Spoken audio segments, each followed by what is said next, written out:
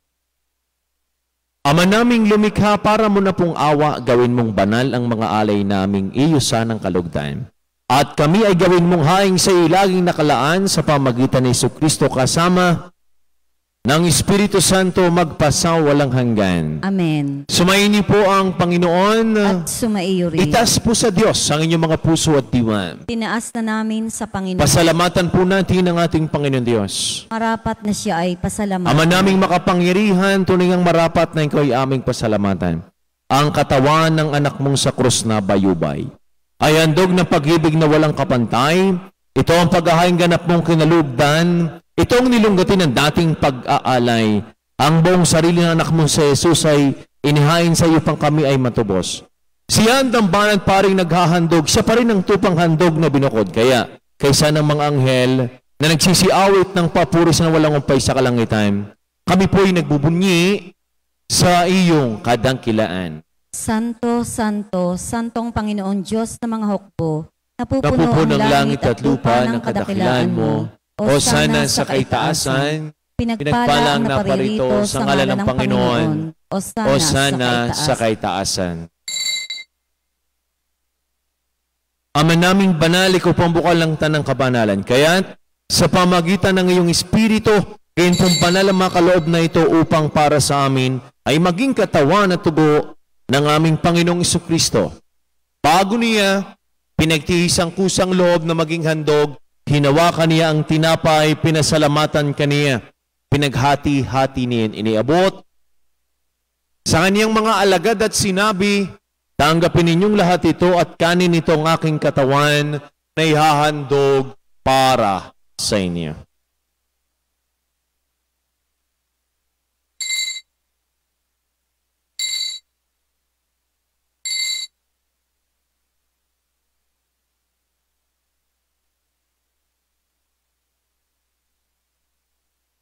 Kaya hindi naman nung matapos ang hapunan, hinawakan niyang kalis, muli kaniyang pinasalamatan, iniabot niyang kalis sa kanyang mga alagad at sinabi, tanggapin ninyong lahat ito at inumin itong kalis ng aking dugo, ng bago't wala hanggang tipan, ang aking dugo na ibubus para sa inyo para sa lahat, sa kapagpapatawad ng mga kasalanan, gawin ninyo ito sa pag-alaala sa akin.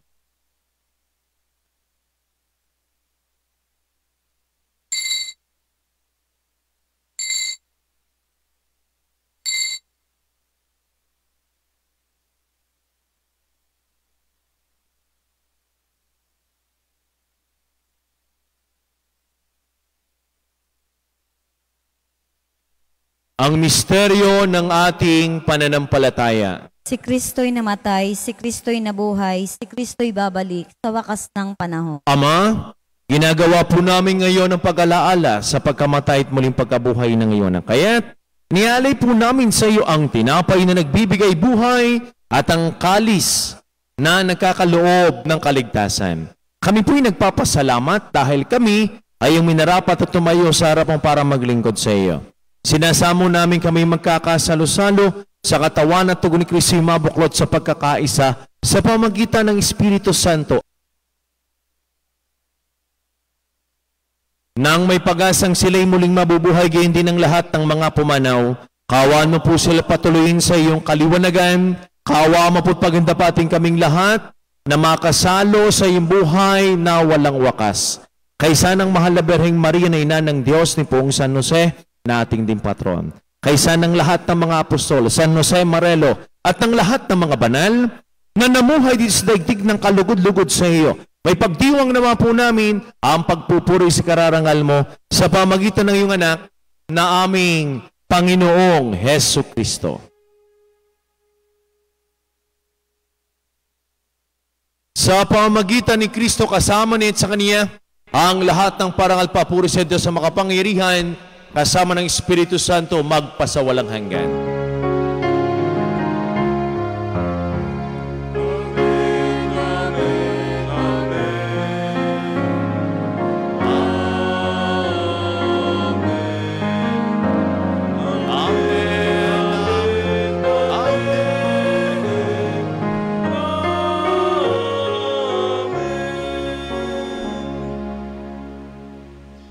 Sama-sama po nating awitin na may kababaan ng loob at lakas ng loob ang panalangin tinuro sa atin ng ating Panginoong Hesus. Ama namin, sumasalangit ka, sambahin ang ngalan mo, mapasa amin ang kaharian mo, sundin ang loob mo dito sa lupa para ng sa langit. Yan mo kami ngayon ang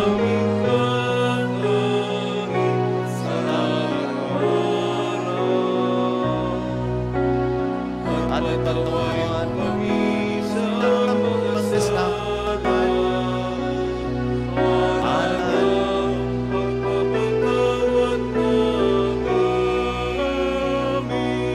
sa nagawa sa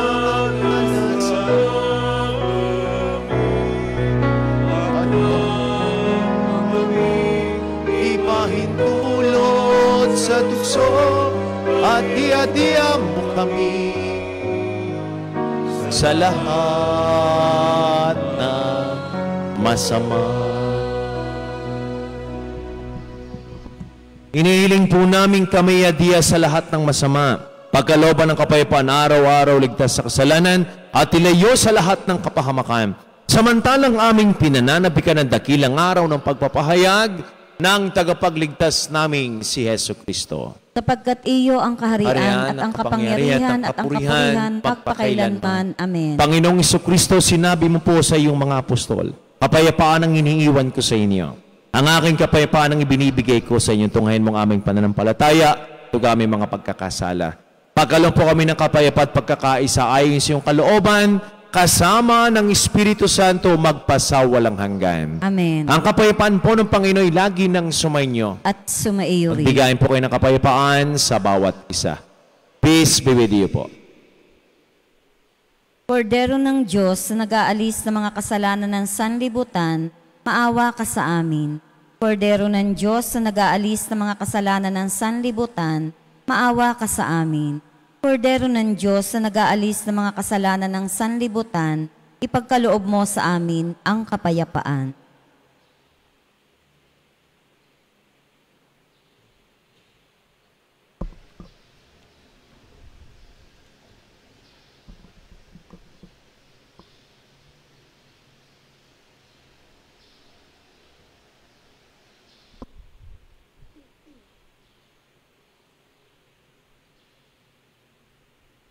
Minamahal ko mga kapatid, ito ang kordero ng Diyos, itong Kristong muling nabuhay, tinag-aalis ng mga kasalanan sa sanlibutan.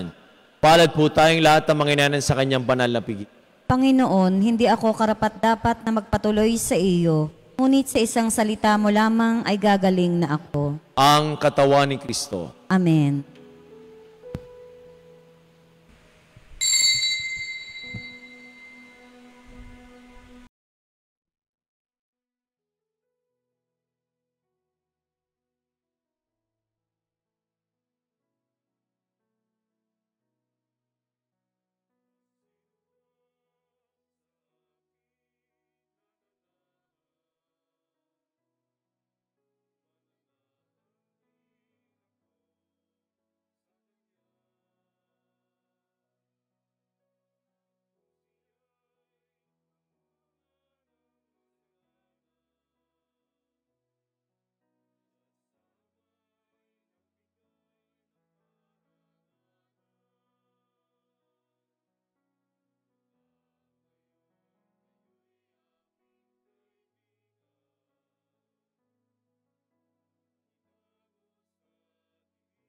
Manalangin po tayo. Ama naming mapagmahalan sa aming ginanap na pakikinabang, matutuhan naman namin at mapagsaluhan ng iyong aral at dulot na kaligtasan upang kami ay pagindapating magkamit ng iyong bigay sa pamagitan ni Jesucristo kasama ng Espiritu Santo magpasawalang hanggan. Amen. Sumaini po ang Panginoon. At sumaiyo rin. Pagpalain po kayo, ingatan, gabayan, subaybayan, lingapin. Kasama na po niyo mga mahal sa buhay at buong pamilya ng ating mapagpalang Diyos. Sa ngalan ng Ama, ng Anak at ng Espiritu Santo. Amen. Ang misa po'y naialay na. Taglayin po ninyo ang pag-ibig ng Diyos. Salamat sa Diyos. Magandang umaga po sa ating lahat.